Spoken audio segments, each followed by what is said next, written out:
자, 이번 시간은 페이지 36페이지 급수설비 보도록 합니다.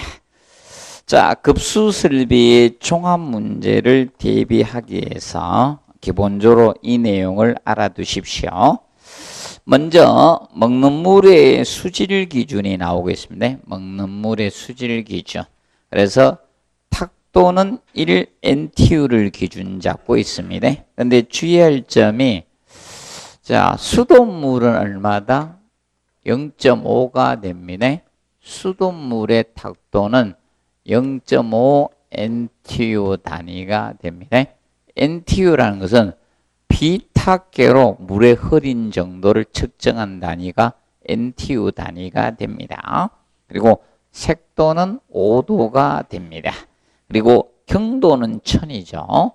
그런데 수돗물은 300을 넘지 않도록 하면 됩니다. 미리그램 퍼 리터가 ppm 단위라고 했습니다. 같은 단위가 됩니다.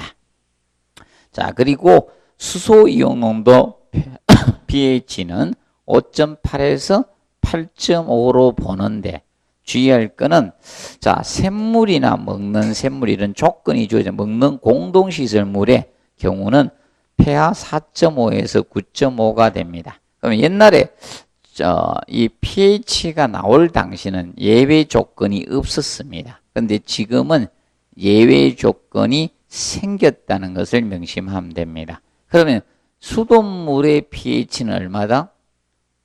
pH 5.8에서 8.5라는 거예요. 그러면 샘물이나 먹는 샘물 있죠? 먹는 공동시설물의 물 이거 빼고는 얼마다?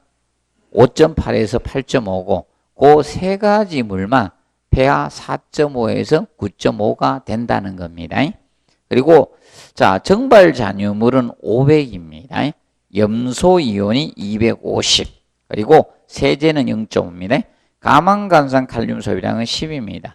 자, 가망간산 칼륨이 화학적 산소 요구량 COD를 측정할 때 산화제로 투입하는 것이 가망간산 칼륨입니다. 그래서 10이 됩니다. 그리고 수원은 극도기에 0.001이 됩니다. 페놀하고 같습니다. 페놀하고 같다. 그리고 피로급수압력 오래 알아두었겠습니다. 피로급수압력 세정밸브는 0.1메가파스칼 100kPa 올해 킬로파스칼 잘 기억해 놓으세요. 자, 1메가파스칼은 1000kPa에 해당이 됩니다. 그리고 자, 세면기나 욕조 또는 싱크용 가정이죠. 이거는 0.05메가파스칼 55kPa에 해당이 됩니다. 그리고 샤워기가 0.07메가파스칼 70kPa이고 샤워기가 압력식이나 이런 온도 감지시 이런 조건이 주어지면 얼마다? 0.13메가파스칼 130kPa이 됩니다. 자, 그리고 급수관 간격 결정은 네 가지가 있습니다. 급수 부하 단위에 의해서 결정하는 방법이 있고 기구 간 연결 간의 간격 결정에 의한 방법이 있어요. 그래서 보통 세정밸브식 대변기를 썼다 이겁니다. 그러면 세정밸브식 대변기일 때 연결관은 얼마가 돼? 급수관은 25mm가 돼야 되죠. 25mm 이상이 돼야 되거든요. 그리고 자, 우리가 강균동표에 있고 그다음에 마찰 저항 선도가 유량 선도죠. 그래서 방법 네 가지 방법이 있습니다. 근데 우리 시험은 3번하고 4번만 언급을 한 거예요. 뭐하고 강균등표하고 마찰 저항선도만 언급을 했습니다. 지금까지. 자, 그리고 수질오염 방지를 위해서 수조의 급수 유입과 유출구는 가능한 멀게 또는 길게 해서 정체에 따른 수질오염을 방지하도록 하시면 됩니다. 그리고 크로스 커넥션이 발생하지 않도록 급수 배관은 이루어져야 돼요. 그리고 그 다음에 5번 단수 발생 시 일시적인 부하로 인해서 배수의 역류가 발생 토수구에 공간을 두거나 아니면 백큐ම් 브레이크를 쓰죠. 그래서 이제 백큐ම් 브레이크 또는 뭐라고 한다? 진공 방지기. 정확히 쓰는 연습해 놓으세요. 이 차이도 낼 수 있으니까. 자, 그 다음에 급수배관 유의사항에 보시면 먼저 1번에 옥상 탱크식 급수배관은 바로 하향 급수배관법이죠. 그래서 행주 주관은 선하향. 선하향을 뭐라고 한다? 선하향 구배를 앞내림 구배라고 하는 게 무슨 내림? 앞내림 구배. 앞내림 구배로 하향 기울기라고 합니다. 최근에는 하향 기울기라고도 씁니다. 그리고 그 다음에 그 보시면 각층의 행주관은 무엇이야? 선상향 구배가 됩니다. 선상향 구배. 그래서 선상향 구배가 뭐다?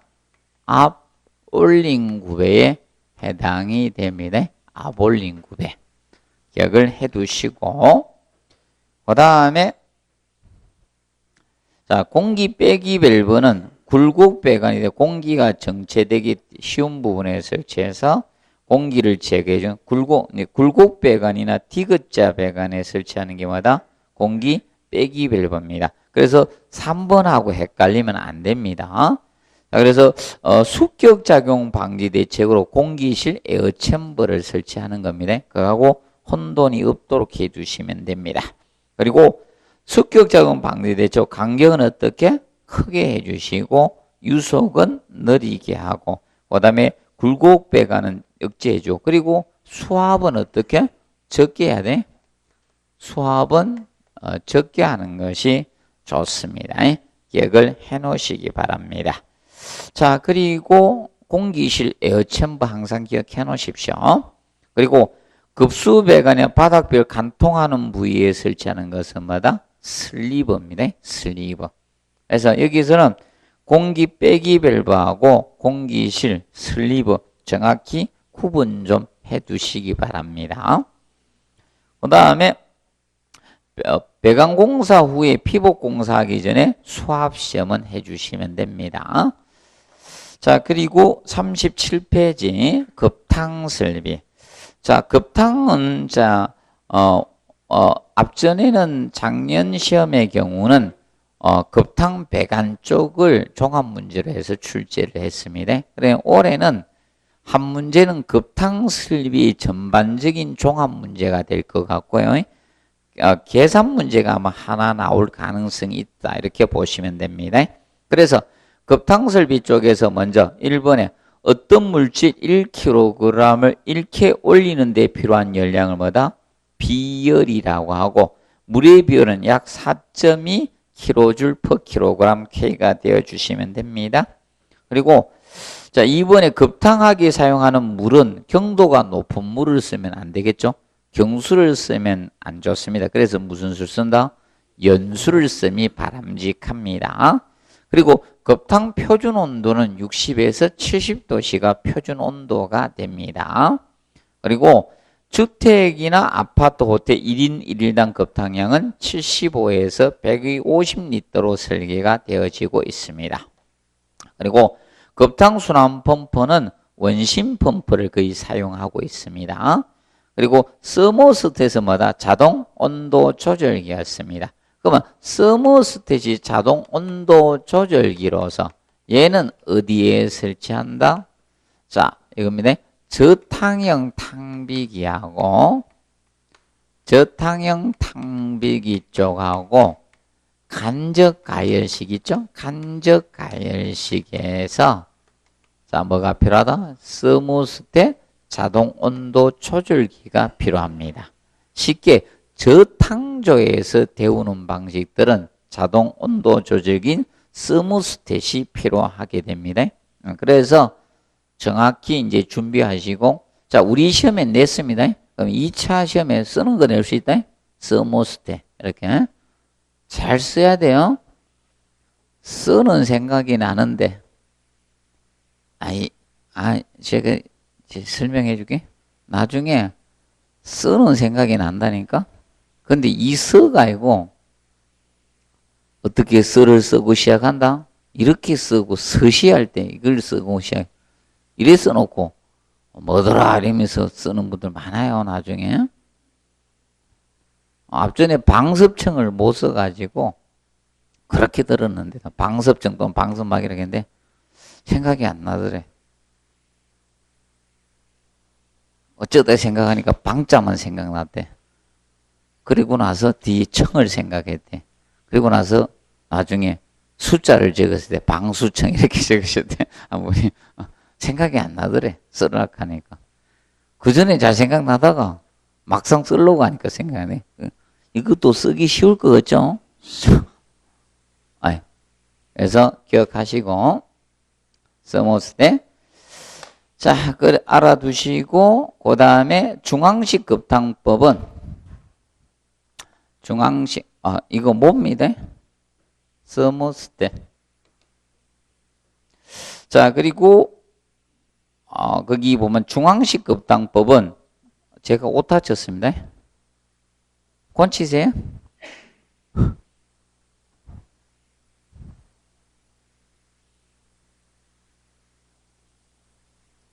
서모스테 맞죠?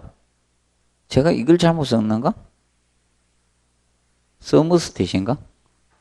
그 발음이 맞아요? 예. 관계없어요? 발음이 그래야 됩니까? 혹시, 서모를 써도 되고, 서머스를 써도 됩니까? 그럼 관계없는 거구나. 이래서나 저래서나 관계없구나. 자, 보시고, 중앙식 급탕법은, 자, 한 급탕 장치를 설치해서, 자, 이거죠? 배관에서 공급해 주는 게 중앙식 급탕법입니다. 그래서 기구의 동시 사용률을 고려해서 총 열량은 작게 할 수 있습니다. 그리고 2번 꼭 체크해주세요.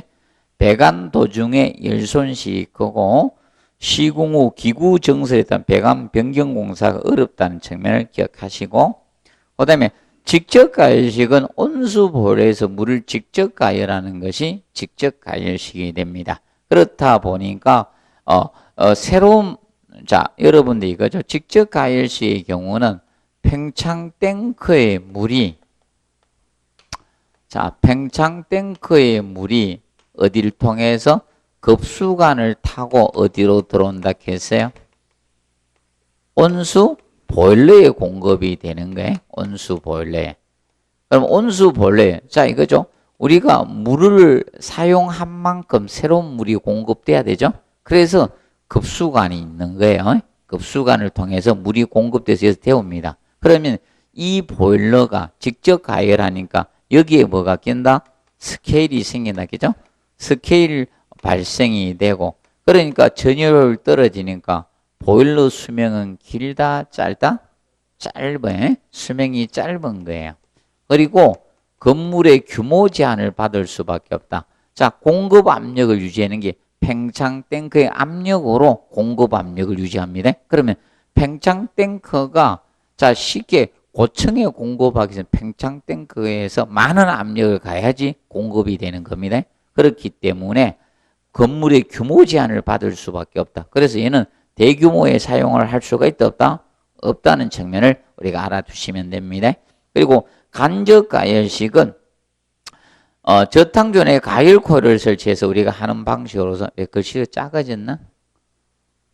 수정한다고 작아요. 자, 그래서 이 저탕조 내에 가열 코일을 설치해서 전기를 보내서 데우는 방식이 간접 가열식입니다. 그래서 이 간접 가열식의 경우는 자, 얘는 저탕조에 뭐가 스케일이 생기고 보일러에는 스케일이 발생한다 안 한다? 거의 발생하지 않습니다. 그래서 간접 가열식이 대규모 건축물에 쓴다고 했습니다. 그리고 얘는 보일러가 저압을 받습니다. 고압을 받지 않는 것이 간접 가열식이 됩니다. 그리고 봐두시고 그 다음에 그래서 대규모 건축물은 그래서 무슨 방식을 쓴다? 간접 가열식을 쓰게 됩니다. 그리고 순간 온수기 즉시 탕비기는 자 배관의 일부분을 직접 가열해서 데우는 방식이 순간 온수기 즉시 탕비기죠. 그래서 온도는 60에서 70도씨 온수를 할 수 있습니다. 그래서 얘는 비등점에 가까운 온수는 얻을 수가 있다 없다? 없습니다. 비등점에 가까운 온수는 얻을 수가 없습니다. 얘는 끓는 점에 가까운 건 얻을 수가 없습니다. 그리고 가스 공급을 이는 벤출기관에서 공급이 되고 그 다음에 파일럿 프레임이 자동 점화 장치 역할을 합니다. 그리고 얘는 팽창 탱크나 팽창관을 설치한다 안 한다? 안 합니다. 자, 그리고 저탕형 탕비기는 자, 이 뭐가 됩니까? 탕비기 역할도 하지만 저탕조 온수를 저장하는 역할까지 하기 때문에 얘는 주의할 것이 바로 뭐가 됩니까? 열 손실이 어떻게 큽니다. 비교적 많아요. 그리고 비등점에 가까운 온수는 얻을 수가 있습니다. 그런데 저탕형 탕비기는 아까 뭘 설치해야 된다? 서머스탯을 설치를 해 주셔야 됩니다. 서머스탯을 설치를 해 주셔야 됩니다. 자동 온도 조절기를 설치해 주셔야 됩니다. 그리고 기수 혼합식 탕비기. 기수 혼합식 탕비기는 자, 전기를 물속에 불어넣어서 데우는 병기로서 소음을 줄여주는 장치가 뭐다? 스팀 사일렌서고 꼭 알아두세요. 스팀 사일렌서하고 그 다음에 열효율이 몇 프로다? 100%다는 측면 기억하십시오. 그리고 계산식에서 2번에 순환수량 해두시고 아까 했었죠? 순환수량. 그리고 4번에 보면 뭐다? 소요 전력량과 하는 게 나옵니다. 자, 소요 전력량은 어떻게 구하느냐? 소요 전력량 급탕량 곱하기 비열 곱하기 뭐다? 온도 차이를 하셔가지고 온도 차이를 해서 뭘로 한다? 3600 곱하기 효율. 자, 3600은 뭐 때문에 한다? 그래서 위에가 비열이죠. 그런데 비열인데 이게 킬로줄인데 소요 전력 몇 킬로와트입니까? 뭐랬죠? 몇 킬로와트입니까? 그럼 킬로와트로 환산하기 위해서 1킬로와트가 얼마? 3600킬로주니까 3600으로 나눈 겁니다. 명심해 두시기 바랍니다. 아직 5번은 한 번도 안 냈습니다. 잡열로 나누면 돼요. 그러면 그 잡열은 2257이나 58로 나누었겠죠? 2258. 그래서 급탕량 곱하기 비열 곱하기 온도 차에서 그 소요 전기량과 하는 거 나오면 2258로 나누면 된다. 그런데 얘는 효율이 없는 이유는 저것 때문이라겠죠? 얘는 효율이 몇 프로? 100%이기 때문에. 자, 그리고 38배 29번 급탕 배관 쪽 보도록 합니다. 급탕 배관이 올해도 중요하긴 중요합니다. 잘 보시는데, 자, 단간식하고 순환식, 복간식 있죠? 공급관만 있는 단간식. 그래서 이건 배관 길이가 짧은 소규모 건물에 쓰는 방식이고, 순환식, 복간식이 공급관도 있고 뭐다? 순환관, 리턴관, 복기관이 있다겠죠? 한 단간 있는 것이 순환식, 복간식입니다. 그럼 복간이 대규모 건물은 배관 길이가 길면요, 무조건 복간식으로 가게 됩니다. 근데 주의할 점이 얘는 뭐가 됩니까? 빨리 뜨거운 물이 나오죠. 쫙. 그래서 모르면 뭐 기억한다? 해전 초밥집 기억하라겠죠? 무슨 집? 해전 초밥집. 해전 초밥집이 뭐라 했어요? 해전 초밥집이? 순환을 하잖아. 뜨거운 물을 계속 돌리는데 내가 빼쓰는 거야. 해전 초밥집에도 가서 의자에 앉아요. 쳐봐봐. 입에 들어오라고 들어오는 게 아니라겠죠? 손으로 들어서 갖다 먹어야 되죠? 그럼 그거만큼 찬물이 나오는 거예요, 사실상. 그래서 빨리 뜨거운 물이 나온 게 복간식이라겠죠? 그런데 리버스 리턴 역한수 방식은 온수를 갖다 뭐다? 순환을 균등하게 할 목적으로 리버스 리턴 역한수 방식을 써요. 그럼 역한수 배관은 리턴 간의 길이를 거의 같게 처리해줘. 회로 길이를 거의 같게 처리해줘서 유량을 균등히 분배하는 방법이거든요. 근데 이제 주의할 점은 시설 배관 길이는 길어진다, 짧아진다? 일반 복간식보다 길어집니다. 그러다 보니까 시설비가 증가되는 방식이다. 정면 기억해 두시고. 그 다음에 2번 급탕배관 시공상 주의사항에서 나오죠. 2번에 급수함보다 큰 치수 쓰면 되겠고, 그 다음에 반탕관하고 급탕관하고 비교하면 당연히 누가 커야 돼요? 급탕관이 커야죠. 맞죠? 뜨거운 물 공급해주면 사용한 만큼 안 되도록죠. 자, 그리고 이제 저 보시고, 그 다음에 이제 4번의 배관 구배에서는 니은 체크하시고, 상향 공급식일 때는 급탕 수평 주간은 선상향, 아볼린 구배합니다. 그리고 반탕 수평 주간은 뭐다? 선하향 구배, 앞내린 구배하면 됩니다. 그리고 5번에 굴곡 배관이나 디귿자 배관 되면 무엇을 쳤다? 공기 빼기 밸브 설치, 공기를 제거해 주시면 됩니다. 그리고 배관의 신축위험하고 자, 그 7번의 팽창 탱크하고 헷갈리면 안 돼요. 자, 6번의 배관의 신축위험. 자, 물의 온도에 의해서 배관의 신축, 길이의 팽창에 대해서는 뭐다? 신축위험세로 흡수하는 거고. 그런데 7번의 팽창 탱크는 뭐가 됩니까? 물의 최적 부피 아닙니까? 물의 최적 팽창에 대해서죠.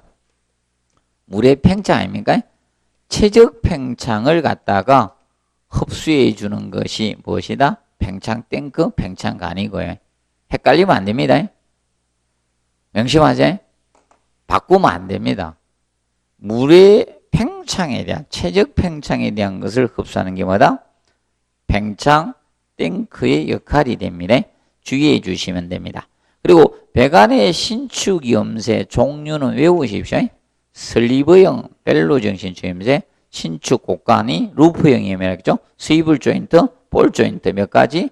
5가지가 있습니다.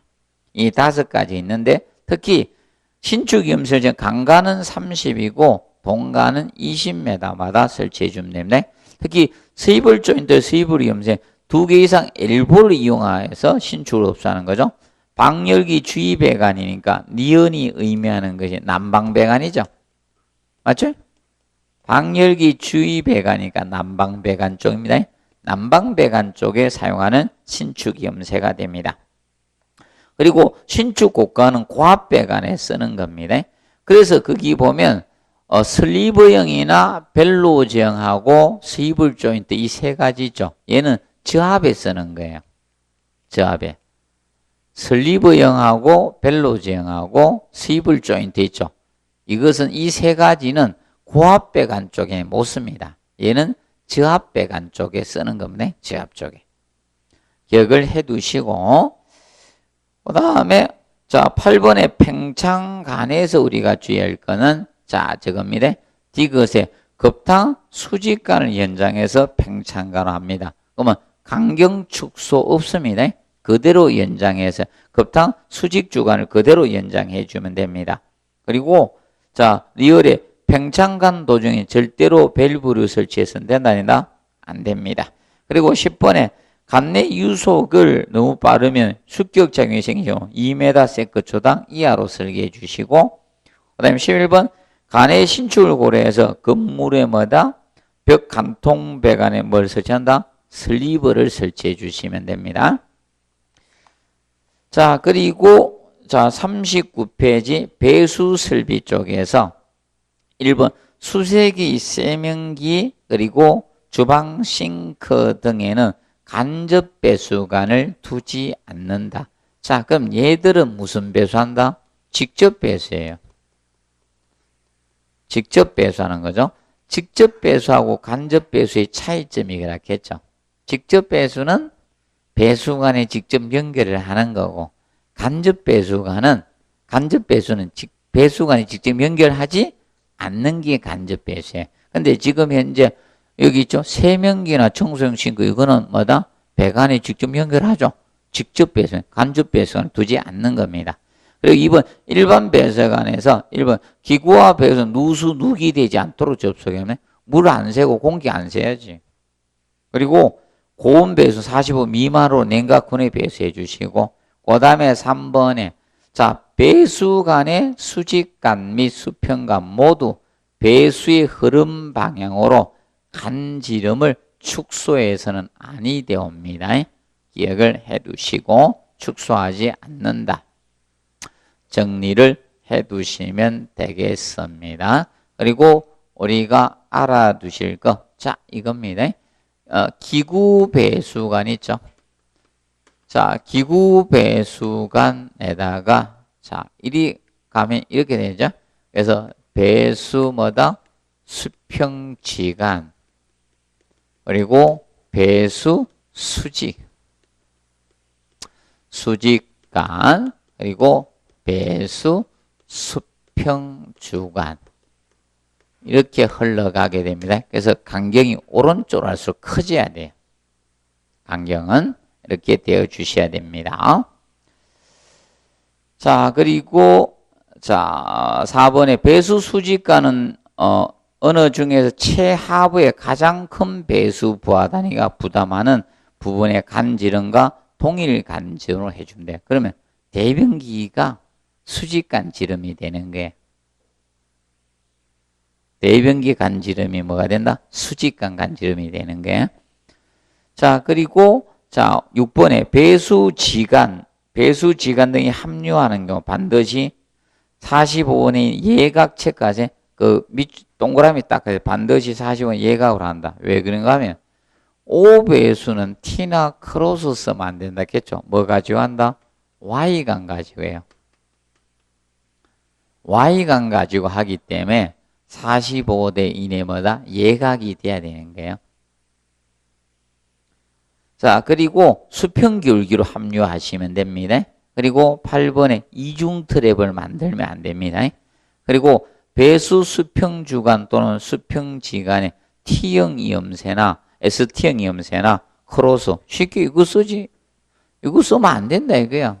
T 크로스 종류, T나 크로스 종류 쓰지 말아라 이거예요. 우리가 이거는 급수나 급탕이나 난방이나 이런 찌꺼기가 없는 물에는 T나 크로스를 쓰면 된다는 겁니다. 근데 주의할 점이 이겁니다. O배수는 뭘 써야 된다? Y를 써야 된다. 이걸 항상 알아두시면 돼요. O배수 쪽은 뭘 쓴다? Y간을 써야 됩니다. Y. 자, 그리고 10번에 배수계통 배관 중간에는 유연이나 플랜지, 간 플랜지 사용하면 안 돼. 중간 배수 쪽은. 그럼 다른 데는 유연이나 간 플랜지를 사용해요. 뭐 다른 데 뭐 급수라든지 있죠. 다른 데는 사용할 수 있지만 배수 쪽은 사용하지 말아야 이겁니다. 그리고 우수수직간 배수 연결하면 안 돼요. 이쪽은 이렇게죠. 연결이나 겸용하지 말고 각개나 개별로 쓰라 했죠. 그리고 트랩의 설치 목적은 뭐 배수관 속에 악취나 유독 가서 벌레 실내 침도 방지할 목적 트랩을 설치하는데 이때 봉수 깊이는 트랩의 구경에 관계없이 얼마다 50에서 100mm를 사용하는 게 일반적입니다. 그리고 배수 트랩의 구비 조건은 2번, 5번을 잘 봐두라 했습니다. 구조가 간단하며 자기 세정작용을 해야 됩니다.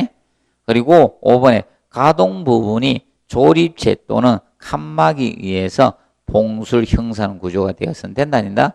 아닐 겁니다. 안 돼야 됩니다. 그리고 청소 수리가 쉽게 할 수 있는 구조가 되고 배수에 영향을 주서는 안 됩니다. 그리고 청소구 클린아웃에서 보시면 배수 수평간이 긴 경우 배수간의 간지름마다 100mm 이하일 때는 15m고 100mm 넘을 때가 30m마다 설치해 주시면 됩니다. 그리고 45도 넘는, 자 이겁니다. 시방서상은 45도 넘는이라 되어 있고요. 설계 기준에는 45도 이상이라 되어 있어요. 하나는 넘는이고 하나는 이상으로 되어 있어요. 45도만 개념만 정확히 알면 돼요. 자, 그리고 모든 청소구는 배수 흐름 반대 또는 뭐다? 직각으로 열 수 있어야 돼요. 자, 쉽게 이겁니다. 이렇게 흘러갔어요. 이렇게 흘러가게 되면 여기 이제 청소구를, 그럼 물이 이렇게 흘러왔다는 거예요. 흐름 방향이 이렇게 내려왔어요. 그러면 청소구 열 때 흐름 방향과 어떻게? 반대 방향. 이렇게 열도록 하라 이게. 이렇게 청소구 열도록 하라 이겁니다. 이쪽으로. 그래서 이 흐름 방향으로 하면 안 되고 뭐다? 반대. 이렇게 해두시면 됩니다. 그리고 3번에 청소의 크기는 배관지름 100mm 이하인 경우는 뭐다? 배수관지름과 동일 지름을 한다. 그럼 예를 들어서 이게 자, 예를 들어서 75mm였다. 그럼 얼마? 75로 하라 이거. 50mm로 하고. 그런데 자, 100mm 해놨죠? 초과하는 경우. 설계 기준 125라 해놨어요. 왜냐하면 100mm 초과되는 간이 100mm 다음에 간이 125거든. 그래서 설계 기준 정확히 125로 써놓은 거고. 그럼 100, 초과하는 경우는 100mm로 해주라. 그러면 간경이 100mm보다 큰 125나 150mm 이런 거 아닐 때는 그 간경만큼 할 필요가 없다 이거야. 얼마만 되면 된다? 100mm만 충분히 찌꺼기 제거할 수 있으니까 100mm로 하라 이거야. 자, 그리고 넘겨서 40페이지. 자, 통기간의 종류 개념이 나옵니다. 자, 각계 통기간을 1번 해놨죠. 뒤에 개별 통기간이라고도 합니다. 각계 통기간이 개별 통기간. 자, 이거는 각 위생기구마다 일일이 통기간 하나씩 접속해 준 게 무슨 통기간?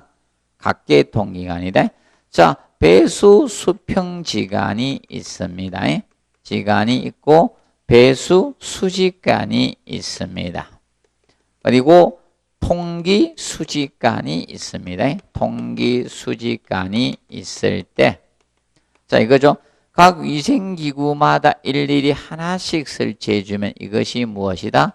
각계 통기간이 됩니다. 각계 통기간 개념이 되다. 하나씩. 그런데 가장 이상적이지만 비용이 많이 든다, 적게 든다? 적게 든다. 그리고 개별 통기간은 틀의 외부에서 간격이 2배 이상 떨어지면서 분기하라. 자, 그러면 크게 그려보시면, 자, 이겁니다.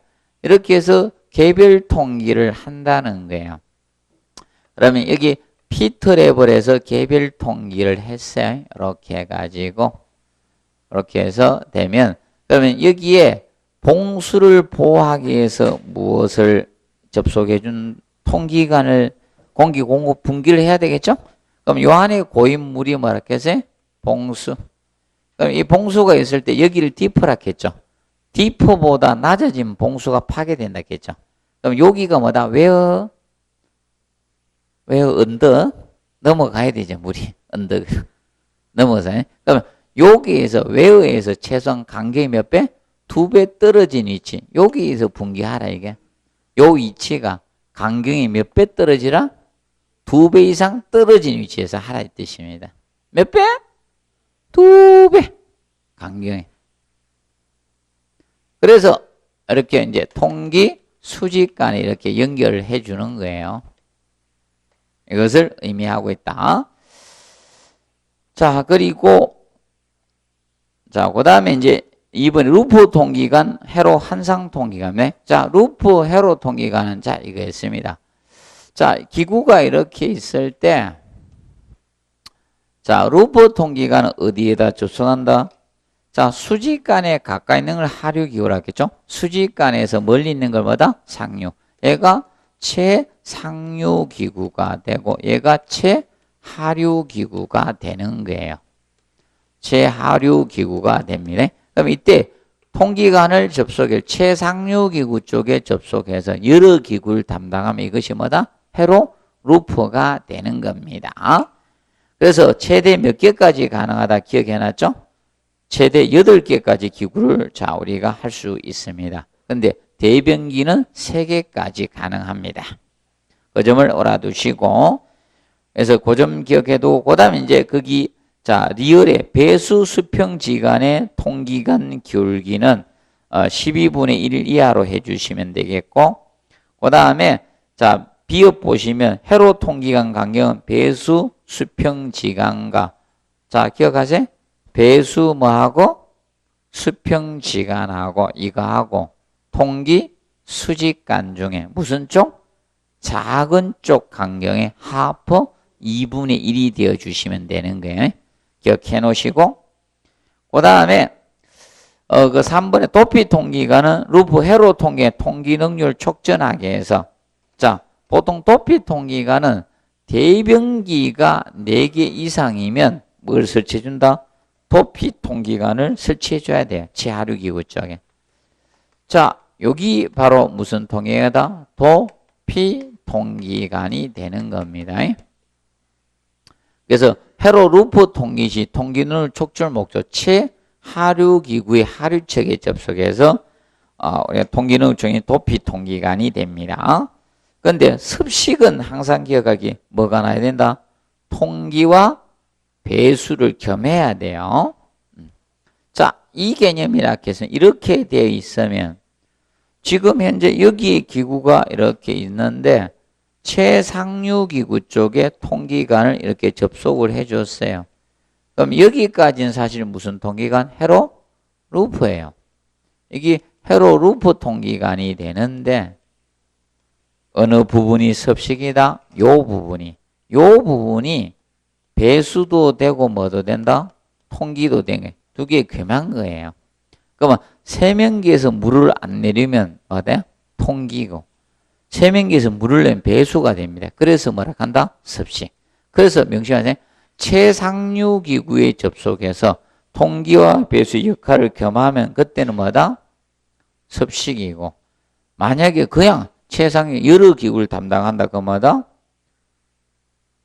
회로 통기관이 되는 겁니다. 그리고 신정 통기관은 해놨죠? 간지름 축소한다 안 한다? 안 합니다. 간지름은 배수 수직관을 그대로 연장해요. 배수 수직관 간지름 이상으로 해주시면 됩니다. 그리고 결합은 배수 수직관하고 통기 수직관을 연결해 준 게 무슨 통기관? 결합 통기관이 됩니다. 그래서 결합 통기관 하단은 거층에서 나온 배수지간에 배수 접속하는 곳의 아래 지점부터 자 이겁니다. 여기 배수 수평지간이잖아요. 여기 배수 수직간이고 아래 여기에서 Y형관을 이용해서 이렇게 해주라. 하단은 요 밑에 상단은 0.8m 이상 여기 통기 수직간이고 여기 배수인데 여기 이렇게 이거 Y간 가지고 해주라 이겁니다. 그래서 이것이 무슨 통기관이다? 결합 통기관이 되는 거예요. 결합 통기관은 명심하세요. 배수 수직관하고 뭐다? 통기 수직관을 연결해 준 거야. 제발 배수 수평지간하고 연결하는 게 아니에요. 정확히 9번. 자, 그래서 결합 통기관의 설치 목적은 뭐였다?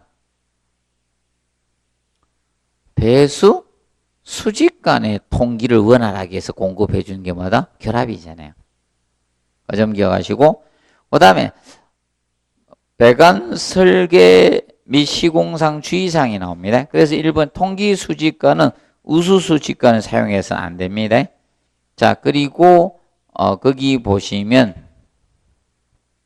자 2번에 통기 수직관 하부는 가장 낮은 위치의 배수 수평 지간보다 낮은 45도 Y형관을 사용해서 배수 수직관을 연결하라 해서 요거 서로 연결해 주라. 자, 그리고 저거 체크하시고 그 다음에 거기 7번에 간접 배수 통기관 단독으로 해야 돼. 그래서 여기는 항상 이걸 명신 잡으세요. 항상 뭘 기억하라? 여기는 이걸 꼭 기억하시면 됩니다. 겸용이나 연결하지 말고 각개나 단독으로 쓴다. 개별로 쓰면 맞는 지문이 됩니다. 그 점 봐두시고 그 다음에 41페이지 오수 처리 설비. 작년에는 BOD 제거율 개념이 시험이 출제가 되었었습니다. 그런데 이번 대비해서 우리가 알아두실 거는 자 1번 BOD 제거율 해놨죠. 정화조의 뭐다? 성능을 나타내는 지표가 BOD 제거율입니다. 그리고 얘는 단위를 뭘 쓴다 했어요? ppm 쓰면 안 돼요. 퍼센트. 100분율이요, 제발. 100만 분율 나오면 안 돼요. BOD 제거율은 퍼센트입니다. 기억하자, 퍼센트. 생각하자, 퍼센트. 퍼센트입니다. 제발 100만 분율 하면 안 됩니다, ppm. 그리고 용어는 합류식 하수관로하고 뭐다? 분류식 하수관로가 나옵니다. 그러면 합류식 하수관로는 오수하고 우수 빗물을 함께 흐르도록 하마다 합류식 하수관로고 구분해서 흐르도록 하면 분류식 하수관로가 됩니다. 그래서 분류식 하수관로는 따로 흐르게 하는 겁니다. 그렇기 때문에 여기는 이 하수 처리 구역은 어디에는 저걸 설치한다? 함유식 하수관로에 설치된 지역은 정하조 설치를 해 주셔야 됩니다. 그리고 정하조 설치 대상이 하수처리구역 밖은 1일 오송량 2 입방미터 이하가 되고 하수처리구역 밖은 분류식 하수관로가 설치 않는 지역. 그래가지고 2번은 어느 지역이다?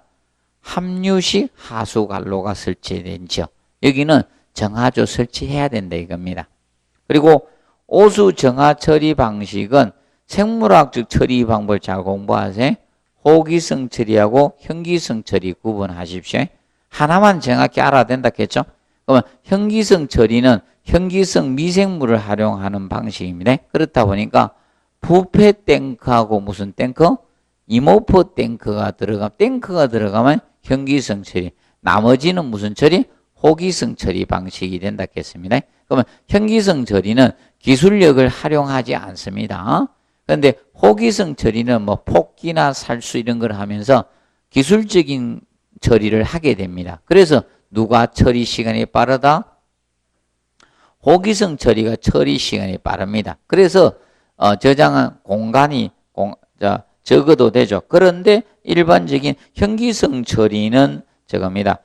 얘는 처리 공간이 많아야 된다. 처리 시간이 길다 보니까 처리 공간이 많아야 되는 것이 현기성 처리다. 그런데 현기성 미생물은 산소가 없는 곳에서 생육하는 균이 됩니다. 그렇기 때문에 산소 공급이 필요 있다 없다? 없는 방식이 현기성 처리가 되는 겁니다. 그 반면에 호기성 처리는 산소 공급이 필요하게 됩니다. 그러면 누가 악취가 발생한다? 현기성 처리가 악취가 생깁니다. 그 악취가 생기는 이유는 분해 산물로 부패 탱크 방식 이런 현기성 처리는 저겁니다. 암모니아하고 유화수소가스가 발생합니다. 이것 때문에 악취가 생깁니다. 그러면 현기성 처리는 도심지에 적합하다 부적합하다? 부적합한 방식이다 이겁니다. 그 점을 알아두시면 됩니다.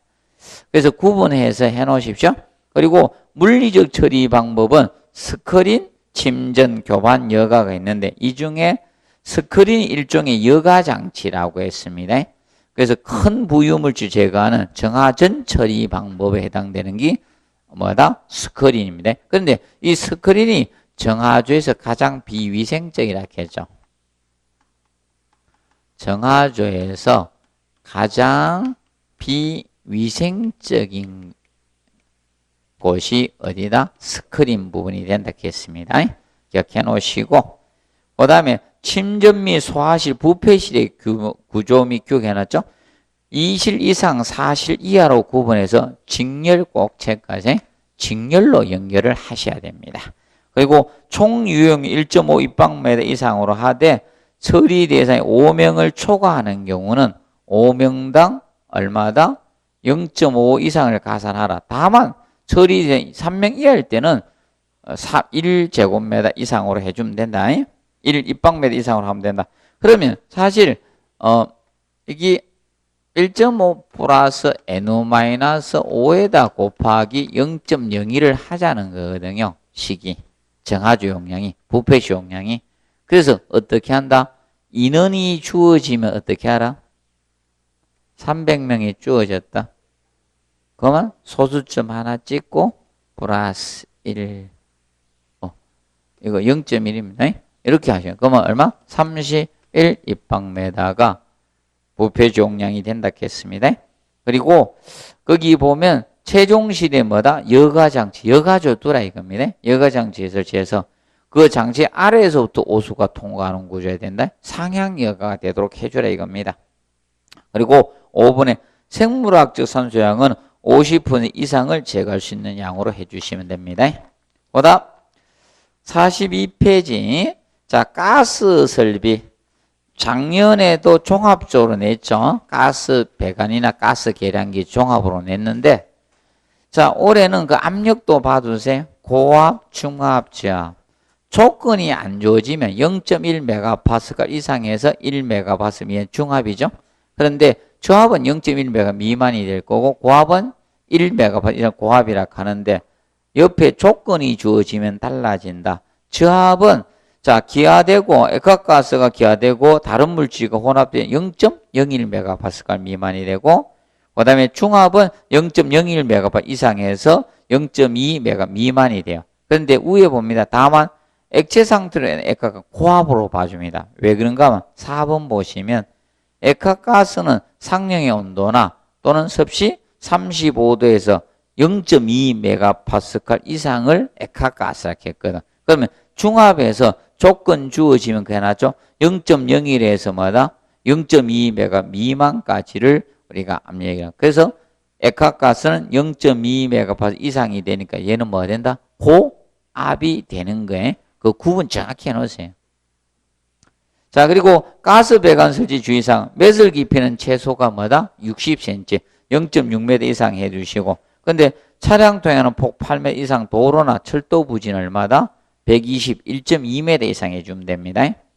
그리고 유량포기는 도시가스가 최저거래고 액화 석유가스는 킬로그램 퍼 아워가 됩니다.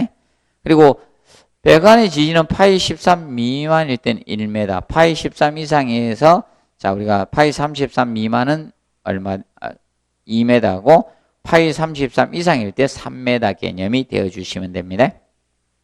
그리고 배관 이연매하고 용접 이연매 제하고 용접 이연매는 누설 염력 없으니까 용접 이연매 제하고 자 왜 나왔죠? 우리가 알아두실 거 이거 그래서 그거 배관 자 전기 계량기나 전기 개폐하고는 66개 외우라겠죠. 개가 들어가면 그리고 전기 전력이 점수 접속기는 얼마? 30이 됩니다. 절연 전선과는 10cm, 절연 조치 아니한 전선하고 다른 조치 아닌 꿀뚝은 15cm 이상 유격시키면 됩니다. 그래서 정확히 봐두시고 그다음에 5번 표면 색상은 보통 지상은 항색으로 하는 것이 원칙이 됩니다. 그런데 항색띠를 이중으로 표시하면 예외라겠죠. 기억하시고 그다음에 저하 기준 잘 봐놓으세요. 말을 잘못했다. 지하 매립. 지하 매립을 할 때는 우리가 주의하실 것이 지하 매립을 우리가 할 때 주의해 주시기 바랍니다. 지하 매립은 저합일 때는 뭐가 된다? 항색으로 하면 되고 그리고 중합 이상은 뭘로 본다? 붉은색으로 해주시면 되겠습니다. 그 다음에 표면 색상은 그래서 항색으로 하고 기본 꼭 알아두십시오. 답을 한번 유도시켜야 돼요. 자, 그리고 그 다음에 이제 8번 가스 계량기는 양은 약방의 감초니까 정확히 알아두십시오. 그래서 전연 조직 아닌 꿀뚝은 15고 전연 조직 아닌 전선은 15cm고 꿀뚝이나 전기점 접속기는 30, 전기 계량기, 전기 개폐기가 60, 그리고 설치 높이는 지면에서 1.6에서 2m 하면 됩니다. 그리고 하기로부터 2m 이상 이격시켜 주시면 되겠습니다. 하기하고는. 그래서 얘는 잘 항상 외워 놓으십시오. 자, 그리고 43페이지 소방설비부터는 여러분들 첫째 시간이 힘드니까 잠시 쉬었다 하도록 하겠습니다.